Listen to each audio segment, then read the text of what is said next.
பாப்பாக்கு summer vacation விட்டதுக்கப்புறம் இன்னைக்கு காலையில தான் நானும் பாப்பாவும் அம்மா வீட்டுக்கு வந்திருந்தோம்.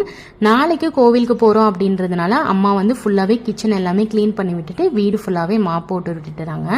நான் வந்து எல்லா திங்ஸையுமே எடுத்து வச்சுட்டு நைட் டின்னர் தான் வந்து ரெடி பண்ணிட்டு இருக்கேன். இன்னைக்கு நைட்டு டின்னர் வந்து பெருசா ஸ்பெஷல் எதுவுமே இல்லை. சிம்பிளா வந்து இட்லியும் கொத்தமல்லி சட்னியும் மட்டும்தான்.